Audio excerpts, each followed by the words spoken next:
মাধ্যম কোরআন হাদিসে যে বলে দেওয়া যে মাধ্যম অর্থাৎ আমলে সালেহ যেটা আছে আমাদের ঈমান এবং আমলে সালেহ, এটার মধ্যে ফরজের চেয়ে বেশি গুরুত্বপূর্ণ কোনো মাধ্যম নাই। আল্লাহর নৈকট্য লাভ করার জন্য ফরজের চেয়ে অন্য কোনো মাধ্যম নাই। কোনো নফল এরকম নেই যেটার দ্বারা আপনি ফরজের চেয়ে বেশি সওয়াব পাইবেন। তাহলে এবার বুঝেন লাইলাতুল কদর কদর কথা। লাইলাতুল কদর এটা কোনো ফরজ না, এটা হলো কি কোরআনে আসছে, এটা সূরা নাযিল হয়েছে, আল্লাহ তাআলা ফজিলতের কথা বলছেন, হাদিসের মধ্যে রাসূলুল্লাহ সাল্লাল্লাহু আলাইহি ওয়াসাল্লাম বলছেন এটার কথা। কিন্তু এটাও একটা নফল ইবাদত, নফল ইবাদত, তবে সুযোগ আছে অনেক বেশি। কিরকম সওয়াব হয়? কোরআন নিজেই বলতেছে আলফি শাহর, হাজার মাসের ইবাদতের চেয়ে অনেক বেশি, এটা কোরআন নিজে বলতেছে, অথচ এটা ফরজ না। আর রাসূলুল্লাহ সাল্লাল্লাহু আলাইহি ওয়াসাল্লাম বলছেন দুনিয়ার যত নফল আছে কোন সব নফল মিলে ফরজের কাছাকাছি যাইতে পারবে না আল্লাহর নৈকট্য লাভের ব্যাপারে। তাহলে ফরজের সওয়াব এগুলা সব থেকে অনেক বেশি, এটা স্পষ্ট কথা। তো শুধু আমরাও আসলে কি এটা মনে করি কোথায় কোথায় যে 5 ওয়াক্ত ফরজ নামাজ এটা ওয়াক্ত মতে পড়া, এটার গুরুত্ব কতটুকু দিই, লাইলাতুল কদরের গুরুত্ব কতটুকু দিই, শবে বরাতের গুরুত্ব কতটুকু দিই, না বলে এই সময় কেন এই কথা? এই সময় তো বলতে হচ্ছে যেহেতু আমাদের অবস্থা ঠিক করার জন্য। শুধু মৌসুমে ইবাদত করে পার হয়ে যাব এটা ইসলামের শিক্ষা নয়, এটা ইসলামের মেজাজ নয়। ইসলাম বলে না যে মাঝে মধ্যে মৌসুমে ইবাদত করবা তারপরে পার হয়ে যাইবা, না। ইসলাম হচ্ছে ডেইলি সকাল বিকালের একটা কন্টিনিউয়াস একটা পদ্ধতি, একটা তরিকা অনুসরণ করার নাম হলো ইসলাম। যারা সেভাবে করে তারাই প্রকৃতপক্ষে মুসলিম, এটাই বলা হয়। এই জন্য ইসলামের মধ্যে বিশেষ করে মানে দিবস পালনের এরকম প্রথা রাখা হয় নাই। যদি রাসূলুল্লাহ বলে রাখতেন আমরা তো সারা বছর দিবসে পালন করতে হইতো, কারণ প্রত্যেক বছরের প্রত্যেক দিনে দেখেন বড় কোনো না কোনো না ঘটনা হয়েছে, এগুলা আছে।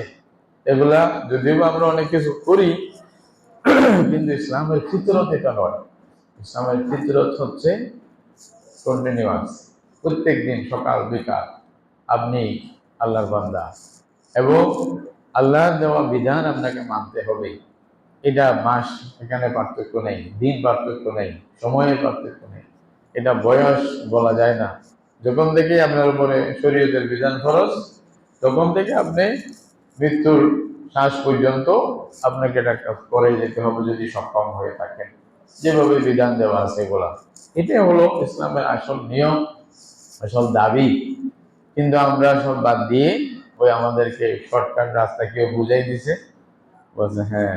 অনেকে তো মনে করতেছে এই যে বিভিন্ন বান্ডা কান্ডার যতগুলি কবর নিয়ে ব্যবসা করতেছে অনেকে, আর আমরা সবাই মিলে সহযোগিতা করতেছি, হ্যাঁ। আসলে চিন্তা করলে একজন আমাকে জিজ্ঞাসা করছে ওজুর দেওয়া যাবে কি, তো আমি তাকে কিছু প্রশ্ন করছিলাম যে যার জন্য দিচ্ছেন এই যে আল্লাহর ওলি মনে করতেছো তুমি, আমরাও দোয়া করি আল্লাহর ওলি হিসেবে আল্লাহ তাআলা ওনাকে কবুল করুন, কিন্তু ওনার কিসের দরকার বলতো? কবরে যাওয়ার পরে ওনার কি খাওয়ার দরকার আছে? চা পান করবে, পান টান খাবে না? বলছে যে ওনার কি শীতের কাপড়ের দরকার, এসির দরকার? বলছে হুজুর এগুলো তো না, এটা তো চিন্তা করি নাই। তাহলে এই পয়সাটা যে দিচ্ছেন ওনার নামে খেয়ে খাইতেছে বলে, মানে একটা মৃত ব্যক্তিকে নিয়ে ব্যবসা, একেবারে পুঁজি ছাড়া ব্যবসা। মানুষ মাথার ঘাম পায়ে পড়তেছে পয়সা কামানোর জন্য, কত মেহনত করে, আর ও বসে বসে আরো গাঁজা টাজা ঠান্ডে অনেক সময় কি যে করে না রিলাই মনে হয়েছে।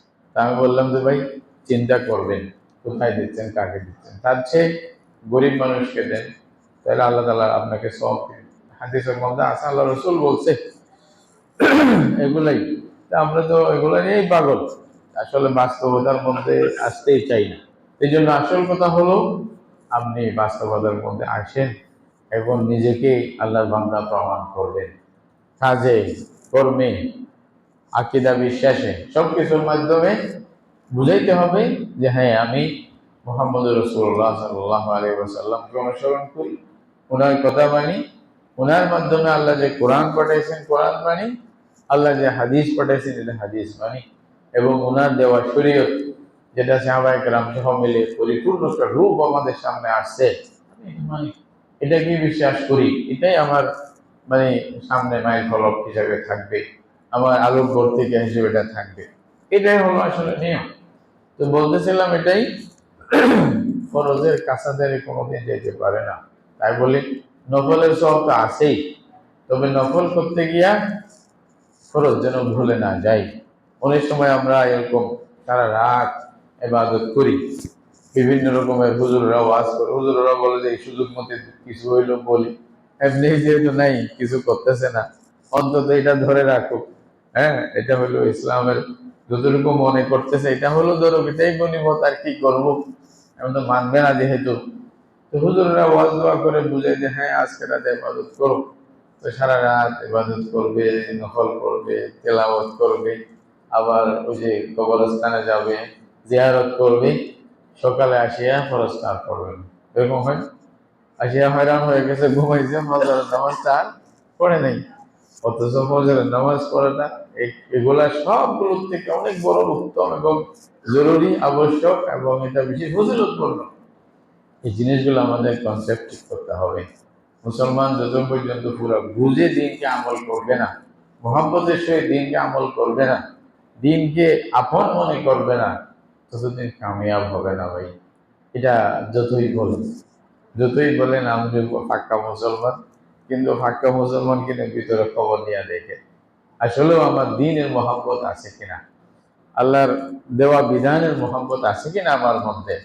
খালি এমনি বাধ্য হয়ে পড়লে হবে না, মোহাম্মতের সহিত জেনে শুনে সম্মানের সহিত আল্লাহর ভয়ে আল্লাহর সওয়াবের আশায় এগুলোর সব কিছু জিনিস লাগবে, তখন ইবাদত হবে।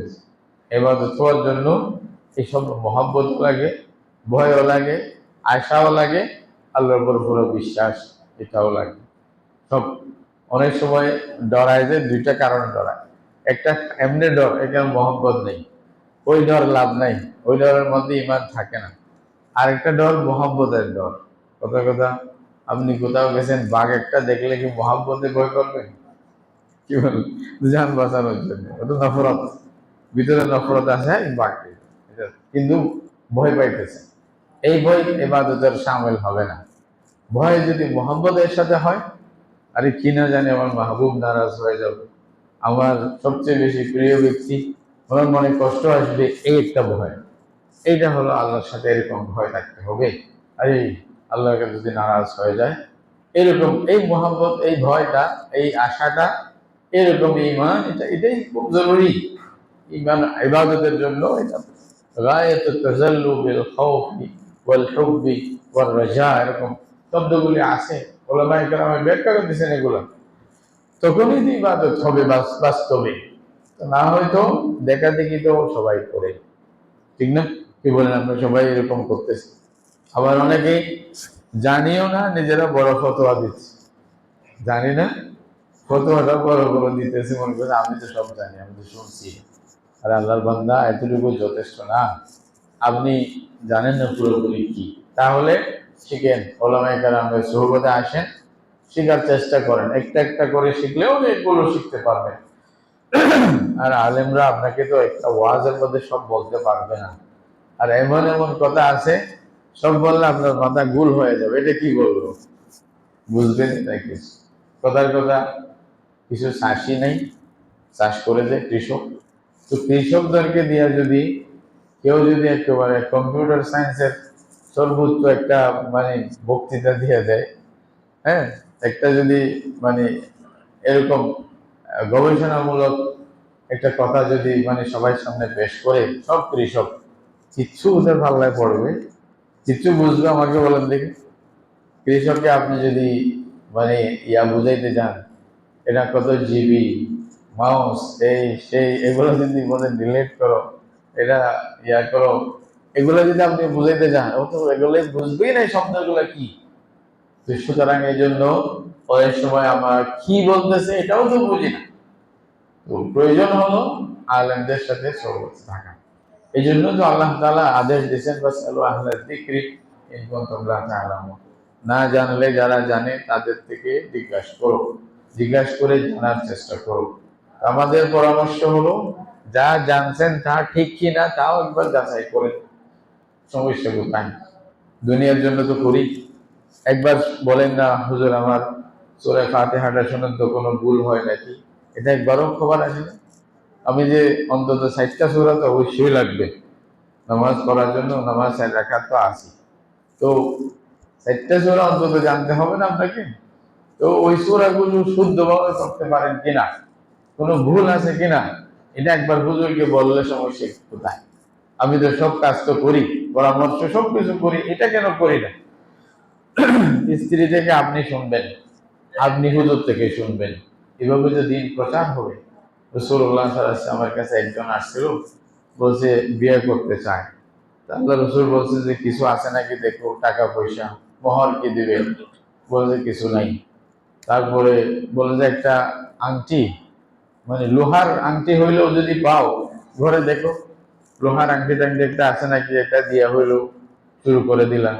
পরে যখন পয়সা হবে তখন মোহর যেভাবে দেওয়া দিবে। তখন উনি বলছে ইয়া রাসূলুল্লাহ আংটিও নেই। তো বলছে আমার একটা লুঙ্গি আছে। তো রাসূলুল্লাহ বলছে লুঙ্গি দিয়ে কি করবে? লুঙ্গি থেকে তোমার স্ত্রীকে দাও, তোমার ল্যাংটা থাকবে। আর যদি তুমি করো ও তো কিছু পাবে না, এটা দিয়ে তো হবে না। তারপরে রাসূলুল্লাহ সাল্লাল্লাহু আলাইহি ওয়াসাল্লাম বলছেন কোরআন পড়তে জানো? দেখে খেয়াল করো, কোরআন পড়তে জানো? বলছে হ্যাঁ জানি। বলছে কয়টা সূরা মুখস্থ আছে? তুমি বললেন যে ইয়া রাসূলুল্লাহ অমুক অমুক সূরাগুলো মুখস্থ আছে। আল্লাহ রাসূল জিজ্ঞাসা করছে হেফজ পড়তে পারো তো? না দেখিয়ে পড়তে পারো? বলছে হ্যাঁ পড়তে পারি, এগুলো মুখস্থ আছে আমার, পড়তে পারি। রাসূলুল্লাহ সাল্লাল্লাহু আলাইহি ওয়াসাল্লাম বলছে যাও, বিবাহ করাই দিলাম। এই কোরআনের সম্মানার্থে, কোরআনের হেফজ করছে এটার সম্মানার্থে বিবাহ করাই দিলাম। পয়সা হইলেই আর দিবা আর কি, এটা তো মহত্ব দিতে হবে বল। তবে তোমার ডিউটি হচ্ছে তোমার স্ত্রীকে তুমি কোরআনটা শিক্ষা দেবে। তাহলে এটা আমাদের দায়িত্ব, আমরা হুজুর থেকে শিখবো, ঘরে আমরা স্ত্রীদেরকে আমরা নিজেরাই শিখাবো। আজকে আমাদের ঘরে এই পরিবেশগুলো আছে ভাই? এক বছরের মধ্যে আমি একবারও জিজ্ঞাসা করছি স্ত্রী থেকে সূরাটা একটু পড়ে শোনাও তো, কিরকম? তুমি দোয়ায় কুনুত জানো কিনা সত্যিকার অর্থে, নাকি যা ইচ্ছা তা বলতেছে? হ্যাঁ, তো এগুলো তো আমাদের খবরই নেই। সুবহানাল্লাহ। কলমাগুলি জানো কিনা, তসবিহগুলো জানো কিনা, কিভাবে দোয়াগুলি পড়তে হয়? সকাল বিকালের দোয়া পড়ো। নাস্তা না হইলে তো তেলবালার জন্য রেডি হয়ে যায়, মুগুর নিয়ম বাড়ি দিব যে নাস্তা ভুল হইলে কেন, মিষ্টি হয় নাই কেন, লবণ হয় নাই কেন সালনের মধ্যে, এটা তো করি। উনি আল্লাহর জিকির করছে কিনা এটা কি খবর আছে? কোরআন পড়ছে কিনা এর খবর আছে? আমার এখনো মনে আছে যখন ছোট থেকে ওই হেফজ করছিলাম, যখন ওই যে আম্মা জান রহমতুল্লাহ আলাইহা ওনার মানে পাশে থাকতাম, ফজরে উনি নামাজ পড়ে ওই ইয়ার মধ্যে মুসাল্লার মধ্যেই সূরা ইয়াসিন পড়তেন, ওনার নিয়ম ছিল। তো যেহেতু ওই জমানায় পড়ছেন, তো আমাকে বলতেন যে তুমি শুনো আমি পড়তে কোনো ভুল হচ্ছে কিনা আমাকে বলে দিও। আল্লাহু আকবার। আমি বললাম যে দেখ, এটা একদম বুঝে আসতেছে আর কি, যে কি চাইতেন, ওনার অন্তরে কি আসলো। তো এটা জজবা থাকতে হবে যে আমি পড়তেছি এটা ঠিক হচ্ছে কিনা, নাকি কোনো ভুল হচ্ছে কিনা, এটা আমাকে ঠিক করা দরকার। এটা মনে করবেন না যে আমি একদম বুড়া হয়ে গেছি হুজুর এখন আর কি, এখন ব্যবসায় ধরে গেছে। আরে ভাই, সাহাবায়ে কেরাম রাদিয়াল্লাহু তাআলা আজমাইন ওনারা দিন শিখছিলেন 40-এর পরে, প্রায় দিন শিখছেন কত পরে? রাসূলুল্লাহ সাল্লাল্লাহু আলাইহি ওয়াসাল্লাম যারা সাথী ছিল, রাসূলুল্লাহ সাল্লাল্লাহু আলাইহি ওয়াসাল্লাম থেকে 1-2 বছর ছোট, এরকম আর কি। অনেকে আবার বড়দের এরকম ছিল। তো রাসূলুল্লাহ সাল্লাল্লাহু আলাইহি ওয়াসাল্লামের উপরে যদি 40 বছর পরে দিন আসে, কোরআন নাযিল হয়, তাহলে ওনারা কোরআন পড়তে পড়তে কত বছর হয়েছে বুঝেন না? 50 বছর পরে কোরআন মুখস্থ করছে, হাফেজে কোরআন হয়ে গেছে, আলেম হয়ে গেছে। দ্বীনের জন্য, এলমের জন্য, জ্ঞানের জন্য কোনো বয়সের না তারতম্য নেই। বয়স সারা জীবন আপনাকে পড়তেই হবে, আলেমকেও পড়তে হয়, না হলে তার এলম এমনিই চলে যাবে। শেখ সাদী রহমতুল্লাহ আলাইহি বলতেছেন তিনটা জিনিস ছাড়া থাকে না। উনি বলতেছেন মাল বে তিজারত ওয়া ইলম বে বাহস ওয়া মুলক বে সিয়াসত। এটা এই যে সরকারের যেটা মানে রাষ্ট্র পরিচালনা, এটা যদি রাজনীতি বা এটা যদি ভালোভাবে সুন্দর শাসন না থাকে, তাহলে তোমার রাজত্ব, তোমার এই যে মানে যেটা শাসন ব্যবস্থা পাইছো এটা থাকবে না। তাহলে শাসন ছাড়া রাজত্ব টিকে না, আর গবেষণা ছাড়া জ্ঞান টিকে না, ব্যবসা ছাড়া মাল টিকে না। কথা শুনতে না? এই জন্য আমাদেরকে আমাদের দিন ইমানের খবর নিয়ে মাঝে মধ্যে খবর নিতে হবে, ঠিক আছে কেন কোনো ভুল হয়ে যাচ্ছে নাকি।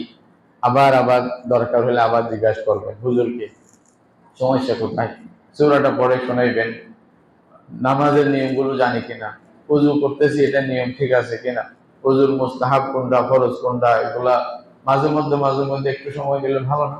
কি বলেন, রাজি আছি তো? দিন এভাবে শিখতে পারি, কোনো সমস্যা নেই। যদি মনে করেন যে আমার সময় চলে গেছে, এটা ভুল ধারণা। কিয়ামত পর্যন্ত আছে, আপনি একেবারে যতদিন আপনি মরে যাবেন না, প্রত্যেক মরানোর পরে না আপনার সাথে অন্য রকম আছে, যতদিন মরে যাইবেন না ততদিন পর্যন্ত সুযোগ আছে, শিখেন, শিখা দরকার, আরো বেশি এলম থাকবে। আল্লাহ তাআলা এক কথায় বলল হোক কুল্লি যি ইলমিন আলিম, প্রত্যেক আলেমের উপর আরো আলেম আছে। এটা একবার আল্লাহর কাছে গিয়ে শেষ, এর আগে আর শেষ নেই। তো সুতরাং জ্ঞান অর্জন করতে হবে এবং সে মতে আমল করতে হবে।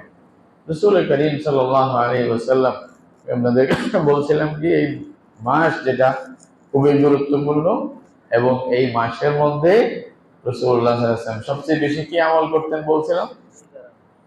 সবচেয়ে বেশি কি আমল করতেন?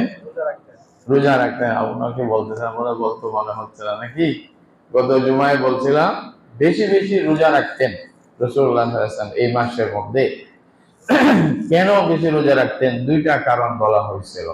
একটা হলো এই মাসের মধ্যে মানুষ গাফেল থাকে, এই জন্য গাফলতের সময় আমলের ফজিলত বেশি।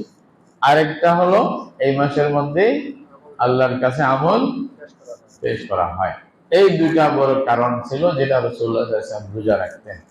গত সপ্তাহটা মনে না থাকলে আবার মনে করে নেন, স্মরণ করাই দিলাম আর কি, আবার ইয়াদ করে ফেলেন। এগুলো তো ছোট ছোট কথা আপনাদের মনে থাকতে হবে।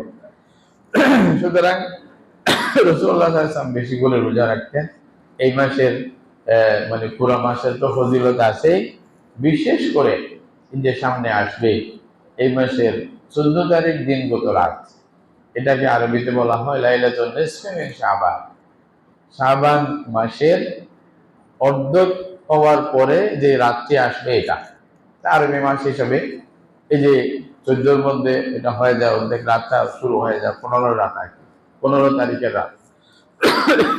আমি বলছিলাম আগে আরবিতে রাত আগে চলে আসে। তো 15 তারিখ মানে নিসফে শাবান মানে অর্ধেক আর কি। 15 তো মানে ধরলে 30 ধরলে 15-র মধ্যে অর্ধেক, তাহলে 14 দিন, 14 তারিখের দিনগত রাত যেটা আসবে এটাকে বলা হয় লাইলাতুন নিসফি মিন শাবান, অথবা আমাদের বর্তমান আমাদের দেশে প্রচলিত ভাষায় লাইলাতুল বারাত বলে কেউ, আবার কেউ কোরআন হিসাবে বা আমাদের বেশি প্রসিদ্ধ শবে বরাত। ফার্সিতে, ফার্সি ভাষা কি বলে? শবে বরাত, বরাতের রাত। বরাত কেন বলা হয় এটা আমাদের চিটাঙ্গের বরাত মনে করিয়েন না, আবার আমাদের অনেকে চিটাঙ্গের বরাত মনে করিয়ে মনে করে এই রাতে বরাত করা হয়। বরাত মানে ভাগ বন্টন করা হয়, এই রাতটা কোনো তো কাটাইতে ফেললে নিজের ভাগটা বড় হয়ে গেল। আসলে মূলত যেটা হাদিসের মধ্যে কোরআনের মধ্যে আছে, এক বছরের জন্য যেটা বন্টন আল্লাহ তাআলা করেন, বন্টন তো আল্লাহ আগে করে রাখছেন, তবে এক বছরের হিসাবটা ফেরেশতাদের হাতে দিয়ে দেন, বলেন যে এই বছর এই বান্দার এগুলা খাদ্য, তার মান সম্মান এগুলা হবে, এইভাবে ফেরেশতাদের হাতে সঁপে দেন আল্লাহ তাআলা। এইটা সবে বরাতে নয়, যারা কোরআন থেকে যেটা বুঝে আসতেছে এটা হলো লাইলাতুল কদরে, রমজানে। তো বরাত মানে এটা মনে করবেন না, আমাদের সিটাঙ্গের বরাত মনে করবেন না, এটা অনেকে ধারণা থাকে। এটা হাদিসের মধ্যে বা কোরআনের মধ্যে স্পষ্ট নাই। কোরআনে আল্লাহ তাআলা বলছেন ইন্না আনজালনাহু ফি লাইলাতিন মুবারাকা, আল্লাহ বলছেন আমি এই কোরআনকে বরকতপূর্ণ রাতে নাযিল করছি। এই মুবারাকা বলে এরপরে ফিহা ইফরাকু কুল্লু আমরিন হাকিম, আল্লাহ বলছে বড় প্রজ্ঞাপূর্ণ বিষয়গুলো এই রাতের মধ্যেই এটা মীমাংসিত করা হয়। সুতরাং এই রাতটা খুবই গুরুত্বপূর্ণ। ওইদিকে বলছেন ইন্না আনজালনাহু ফি লাইলাতুল কদর, আল্লাহ বলছে আমি কদরের রাতে, বরকতপূর্ণ রাতে, সম্মানিত রাতে আমি এটা নাযিল করেছি। দুটোটা একই, লাইলাতুল কদরও লাইলাতুল মুবারাকাও। তো সুতরাং এই যে নিসফে শাবানের রাত, শবে বরাতের বিষয় কোরআনে মাজিদে আমরা স্পষ্ট কিছু পাই না, তবে রাসূলুল্লাহ সাল্লাল্লাহু আলাইহি ওয়াসাল্লামের হাদিসের মধ্যে আছে। তো হাদিসের মধ্যে থাকাই যথেষ্ট। আর যদি হাদিস সহিহ হয় তাহলে আর কোনো কথা নেই। এই যে শবে বরাতের বিষয়ে অনেকগুলো হাদিস আমরা পাই, হাদিসের কিতাবগুলো দেখলে পাওয়া যায়।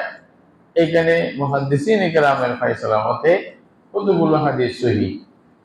কি আছে ওই হাদিসগুলোতে?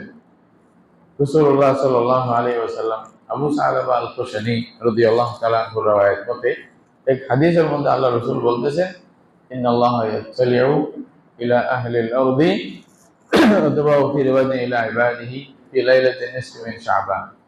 আল্লাহ তাআলা এই মধ্য শাবানের রাতে বান্দাদের দিকে আল্লাহ নজর করেন। এমনিতেও বান্দারা আল্লাহর নজরের বাহিরে নেই কেউ, বিশেষ করে আল্লাহ বান্দাদের দিকে তাকান এবং ফায়াগফিরু লিল মুসলিমিনা ওয়া ইয়াদউ আহলাল হিদ্দি লিহিদ্দিহি ওয়া ইউমহিলু আল কাফিরিনা। আল্লাহ তাআলা যারা মুসলমান তাদেরকে ক্ষমা করে দেন এবং যারা কাফের তাদেরকে ছেড়ে দেন। আবার মুসলমানদের মধ্যে যাদের মধ্যে দুইটা খারাপ গুণ আছে এদেরকে আল্লাহ তাআলা ছেড়ে দেন। যতক্ষণ পর্যন্ত ওইটা গুণ, ওই খারাপ জিনিসগুলো ছাড়বে না, ততক্ষণ পর্যন্ত এদের মাগফিরাত স্টপ রাখে। এদের মাগফিরাত করা যাবে না, স্টপ রাখো। এরা যদি এটা ছেড়ে দেয় তাহলে মাফ করে দেওয়া হবে, না হয়তো মাফ করা হবে না। কি জিনিস এটা? আবু মুসা আশআরী রাদিয়াল্লাহু তাআলা আনহুর আরেক হাদিসের মধ্যে আছে, উনি বলতেছেন যে রাসূলুল্লাহ সাল্লাল্লাহু আলাইহি ওয়াসাল্লাম বলছেন, আল্লাহ ইয়াতলিউ লাইলাতান নিসফি মিন শাবান ইলা ইবাদিহি ওয়া ইয়াগফিরু লিজামিই খালকিহি। আল্লাহ তাআলা মাখলুকাতের মধ্যে যারা ঈমান আনবে আল্লাহর উপরে, আল্লাহর বান্দাদের মধ্যে যারা আল্লাহকে বিশ্বাস করে, এদের সবাইকে ক্ষমা করে দেন। কাদেরকে ক্ষমা করেন না? বলছে দুই ধরনের মানুষকে ক্ষমা করেন না। কারা কারা? ইল্লা লিল মুশরিকিন ওয়া মুশাহিন, যারা মধ্যে শিরক আছে।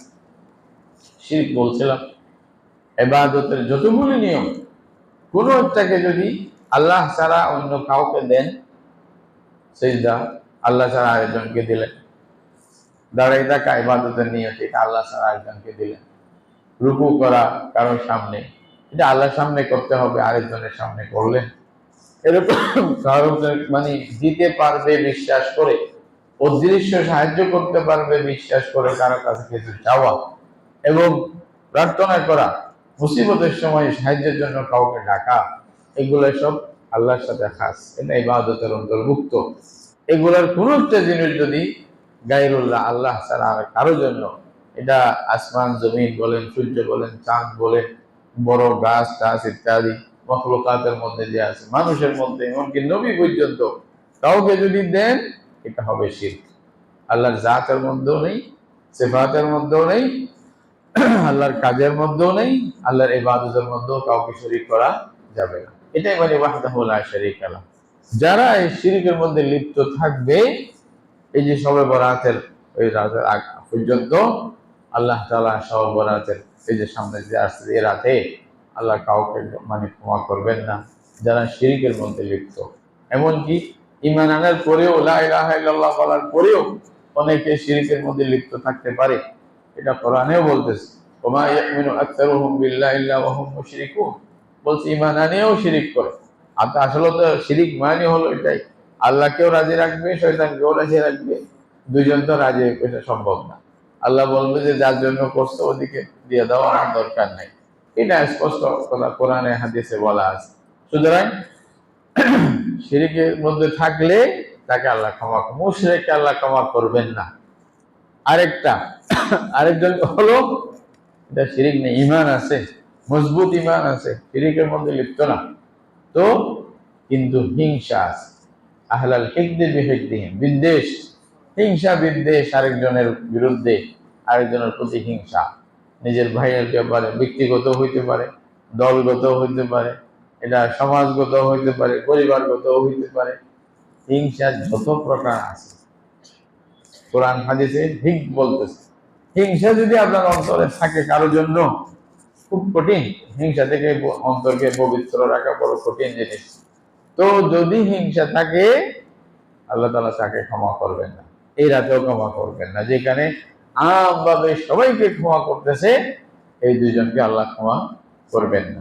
তাহলে আমরা এই যে সামনে সবে বরাত আসতেছে, সবে বরাতে যদি আমরা কি চাই, আল্লাহর কাছে ক্ষমা চাই যে আল্লাহ ক্ষমা করবেন, তো ক্ষমা এটাতে বড়। ক্ষমা করে দেওয়া মানে আর ধরবে না। ক্ষমার মানে কি? ক্ষমা করে দিলাম মানে আর ধরবে? ক্ষমা করলে তার ধরবে না। সুতরাং এই ক্ষমা যদি আমাদের উদ্দেশ্য হয়, আমরা যদি সবে বরাতের ফজিলত যেটা হাদিসে বলতেছে, আল্লাহ রাসূল সাল্লাল্লাহু আলাইহি ওয়াসাল্লাম ঘোষণা করতেছে, এটা যদি পেতে চাই, দুইটা শর্ত আছে, মনে রাখবেন। কি কি শর্ত? শিরক থেকে মুক্ত হতে হবে, হিংসা থেকে মুক্ত হতে হবে, খুব জরুরি। শিরক থেকে মুক্ত যদি হতে না পারি, তাহলে অন্তত আমার পরামর্শ হচ্ছে আমরা এই যে 13 তারিখের আগে আগে তওবা করে ফেলি। এই যে মানে 14 তারিখ আসবে, মঙ্গলবার মনে হয় নাকি, মঙ্গলবার দিন কত রাত, তাই না? আজকে তো 10 তারিখ বা চাঁদের তারিখ হিসেবে। তাহলে আমরা এর আগে আগে সোমবারে, রবিবার, আগামীকাল আজকে তওবা করে ফেলে যদি না মানে আমরা বাঁচবো কিনা এটাও তো জানি না। এই জন্য বেশি লেট করতে নেই। যখন এই সুযোগ হয়েছে আপনি তওবা করেন। এখন তওবা করে ফেলে, আল্লাহ শিরিক থেকে তওবা করতেছি, আমি পুরোপুরি ফিরে যাচ্ছি, জীবনে আর শিরিক করবো না, যদি ভুলে হয় যায় ক্ষমা করে দিই, এরকম ভাবে তওবা করতে হবে। আল্লাহ আমার অন্তরকে হিংসা থেকে পবিত্র করে দাও, কারোর জন্য আমি অন্তরে হিংসা রাখতেছি না, আমি যদি ভুলে হয়ে যায় ক্ষমা করে দিবা, এবং আমি ভবিষ্যতে চেষ্টা করব হিংসা না আসার জন্য। এটাকে তওবা। তওবার মানে, তওবার মধ্যে তিনটা জিনিস থাকে, মনে রাখবেন। একটা হলো ভবিষ্যৎ মানে ওই অতীত, একটা বর্তমান, একটা ভবিষ্যৎ। তিনটা জিনিস পাওয়া গেলে তখন তওবা হয়, না হয়তো তওবাই তো হবে না। অতীতের উপরে লজ্জিত হওয়া, যে ভুল হয়ে গেছে, অনুতপ্ত হয়ে গেলেন, আমি এটা ভুল না করা উচিত ছিল। বর্তমানে ছেড়ে দেওয়া, এটা আবার এটা না তওবা তওবা বলিয়া আবার বড় গ্লাসটা আবার পান করে ফেললেন, গালের মধ্যে সোয়া দুইটা খেলে, এটাকে তওবা বলে না ভাই। এটা মনে রাখতে হবে তওবা কাকে বলে। তিনটা মনে রাখবেন। অতীতের মধ্যে যা করছে এটার জন্য লজ্জিত হলাম, বর্তমানে সাথে সাথে ছেড়ে দিলাম, ভবিষ্যতে আর করবো না বলে, সেদিকে যাব না বলে ওয়াদা করলাম, দৃঢ় প্রতিজ্ঞা করলাম, এটার নামে কি? তওবা। এইভাবেই শিরিক যদি হয়ে যায়, আল্লাহ ক্ষমা চাইতেছি, এখন ছেড়ে দিলাম, আর করবো না জীবনে, সামনে ভবিষ্যতে পুরো দৃঢ় প্রতিজ্ঞা, আমি আর এদিক কাছাকাছি যাব না, এটার উপর চেষ্টা করা, এটার নাম হলো কি? তওবা। হিংসার ব্যাপারও এটা। এই দুইটা জিনিস থেকে আমরা তওবা করি এবং নিজেকে শিরিক থেকে মুক্ত করি, এবং এই যে হিংসা থেকে মুক্ত করি, তারপরে ইনশাআল্লাহ এই এই এটার শর্ত যদি পাওয়া যায়, ওলামায়ে কেরাম বলতেছেন আপনি আমল না করলেও, সে রাতে নফল ইবাদত না করলেও আল্লাহ আপনাকে ক্ষমা করে দেবেন। শর্ত কি? ওই দুইটা শর্ত। এর সাথে যদি আমলও করেন, সোনাই সোহাগা, বেশি হয়ে গেল, পাইলেন বেশি করে, একবার সুবহানাল্লাহ বলে আসমান জমিন সমান আল্লাহ সওয়াব দিবি বলতেছে, তো বসে থাকবো কেন? যত পারি বেশি করি না। এই জন্য এই রাতে যেহেতু আল্লাহ ক্ষমা করবেন, ক্ষমা চান, নিজের জন্য ক্ষমা চাইবেন, আরেকজনের জন্য ক্ষমা চাইবেন, বন্ধুদের জন্য ক্ষমা চাইবেন। তবে রাসূল করিম সাল্লাল্লাহু আলাইহি ওয়াসাল্লাম কোন হাদিসের মধ্যে এটা পাওয়া যাচ্ছে না যে বিশেষভাবে কোন নামাজ পড়তে বলছে বা ইত্যাদি নাই। নফল নামাজ যেভাবে পড়ে, 2 রাকাত আপনার মন চাইলে যতক্ষণ মন চাই করতে পারেন, আর কোরআন তেলাওয়াত করতে পারেন, বসে বসে তাসবিহ করতে পারেন, বা এমনি হাত তুলিয়া দোয়া করতে পারেন। মসজিদে করেন, ঘরে করেন, যেখানেই করেন, কোনো সমস্যা নেই। এগুলা ইবাদত করা দরকার, নফল। তবে ফরজের খেয়াল রাখবেন, বিশেষ করে ইশারের নামাজ জামাতের সাথে পড়া, ফজরের নামাজ জামাতের সাথে পড়া, এগুলা কাজ করবেন ইনশাআল্লাহ। আল্লাহ যদি তৌফিক দেয়, ওই রাতে যদি কথাবার্তার সুযোগ হয় তাহলে আরো বলবো। এভাবেই রাতটা কাটাবেন। তাহলে ইনশাআল্লাহ আল্লাহ তাআলার কাছে আমরা ক্ষমা পেয়ে যাব এবং এই তওবার মাধ্যমে পবিত্র হয়ে অন্তরকে পবিত্র করে রমজান মাসকে আমরা স্বাগতম জানানোর জন্য নিজেকে রেডি করতে পারবো। সেভাবেই তো রেডি হতে তৈরি হতে হবে। এই যে মাঝে মধ্যে আল্লাহ তাআলা যে সুযোগ দেন, এগুলা থেকে এভাবে আমাদের উপকৃত হতে হবে। রাসূলুল্লাহ সাল্লাল্লাহু আলাইহি ওয়াসাল্লাম এক সাহাবী আব্দুল্লাহ ইবনে আমর ইবনে আল-আস রাদিয়াল্লাহু তাআলা আনহু একবার রাসূলুল্লাহ সাল্লাল্লাহু আলাইহি ওয়াসাল্লাম বললেন যে এখন তোমাদের সামনে একজন জান্নাতি লোক আসবে। তো কিছুক্ষণ পরে দেখলেন উনি আসছেন। আরেক মাহফিলে রাসূলুল্লাহ সাল্লাল্লাহু আলাইহি ওয়াসাল্লাম বলছেন কিছুক্ষণ পরে তোমাদের সামনে একজন জান্নাতি লোক আসবে। তখনও দেখলেন উনি আসছেন। আরো একবার এরকম রাসূলুল্লাহ সাল্লাল্লাহু আলাইহি ওয়াসাল্লাম বলছেন তোমাদের সামনে একজন জান্নাতি লোক আসবে, তখনও উনি আসছেন। আব্দুল্লাহ ইবনে উমর রাদিয়াল্লাহু তাআলা আনহুমা উনি তিন সময় উপস্থিত ছিলেন। যখন রাসূল করিম সাল্লাল্লাহু আলাইহি ওয়াসাল্লামের জুবানে মুবারক থেকে একজন ব্যক্তির জন্য তিনবার জান্নাতের সুসংবাদ শুনলেন, তো উনি ওনার মন কৌতূহলী হয়ে গেছে, না এটা আমাকে জানতে হবে উনি কি করেন, এমন কাজ কি করেন যার জন্য তিনবার রাসূলুল্লাহ সাল্লাল্লাহু আলাইহি ওয়াসাল্লামের জুবানে মুবারক থেকে জান্নাতের সুসংবাদ পাইলেন। এমন কি করেন তাহলে আমি ওটা করব। কারণ ওদের আসল আশা ছিল কি জান্নাত, কি বলেন তাই না? আমাদের আশা তো ভালো একটা যদি কারো যুবতী মেয়ে ছেলে থাকে, ভালো একটা বউ পাইলে হইলো, ভালো একটা মেয়ে পাইলে হইলো, অথবা একটা ব্যবসার মধ্যে কামিয়াব হইলে শেষ। আমরা তো এটাই চাই। কিন্তু সাহাবায়ে কেরাম রাদিয়াল্লাহু তাআলা আনহুদের চিন্তা সবসময় আখিরাত ছিল বেশি, জান্নাত ছিল আসল বেশি। কারণ জান্নাত এটা আল্লাহর দেওয়া একটা নিয়ামত, যেটার কোনো মূল্য আমরা দিয়ে শেষ করতে পারবো না। রাসূলুল্লাহ সাল্লাল্লাহু আলাইহি ওয়াসাল্লাম বলছে খুব মূল্যবান। এক সাহাবীকে রাসূলুল্লাহ সাল্লাল্লাহু আলাইহি ওয়াসাল্লাম জিজ্ঞাসা করছিলেন, রবিয়া ইবনে কাব আল-আসলামী, ওনাকে জিজ্ঞাসা করছেন, রাসূলুল্লাহ খাদেম ছিলেন, বলছেন যে এখন তুমি যা চাইবা আমি আল্লাহর কাছে বলে তোমাকে দিতে পারবো, চাও কি চাইবা। মাঝে মধ্যে আল্লাহ তাআলা সুযোগ দেন।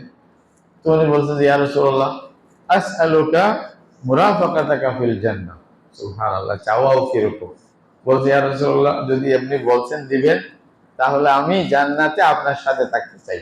আল্লাহু আকবার, চাওয়া কি এটা থেকে চাওয়াও বুঝতে পারি কিভাবে চাইতে হবে। বলছে ইয়া রাসূলুল্লাহ জান্নাতে আপনার সাথে থাকতে চাই, এটা আমার চাওয়া, আর কিছু নেই। তখন রাসূলুল্লাহ বললেন তাইলে তুমি আমাকে সাহায্য করো। এতক্ষণ বলছিলেন নিজে দিবেন আল্লাহর কাছে বলিয়া, এখন যখন এটা চাইছে বলছে তাইলে তুমি আমাকে সাহায্য করো। এটা কি বলছে? বেশি বেশি নামাজ পড়বা, আল্লাহর কাছে বলে আমি তোমার এটা ওয়াদা পূরণ করবো। সুবহানাল্লাহ। তাইলে ওনারা চাইতেন কি? তো উনিও আব্দুল্লাহ ইবনে উমর রাদিয়াল্লাহু তাআলা আনহু বললেন আমি দেখবো উনি কি কাজ করে যার কারণে রাসূলুল্লাহ সাল্লাল্লাহু আলাইহি ওয়াসাল্লাম ওনাকে তিনবার জান্নাতের সুসংবাদ দিলেন। তো ওনার কাছে বলছে চাচা ঘরে একটু ঝামেলা হয়েছে, আমি আপনার কাছে থাকতে চাই কয়েকদিন। একটা বাহানা করছে আর কি। বলছে যে ভাতিজা আমার ঘর তোমার ঘর, সমস্যা নাই, থাকতে পারো, অসুবিধা কি? এটাও তো ওখানে ঘরও যে, অথবা তুমি যদি বলো আমি ওমরের সাথে কথা বলি। বলছে না না এটার দরকার নেই, আপনি আমার কাছে থাকবো। বলছে থাকবো। তো ওনার কাছে ছিলেন 3 দিন পর্যন্ত। উনি দেখছেন দিন রাত কি আমল করেন, এমন বিশেষ কি আমল করেন যার দ্বারায় রাসূলুল্লাহ সাল্লাল্লাহু আলাইহি ওয়াসাল্লাম জান্নাতের সুসংবাদ দিতে পারে, বা উনি একটা আইডিয়া তো করতে পারবেন। 3 দিন পরে উনি বললেন যে আমি 3 দিন পর্যন্ত চেক করলাম আল্লাহর বান্দাকে, আমি বিশেষ কোনো কিছু দেখলাম না।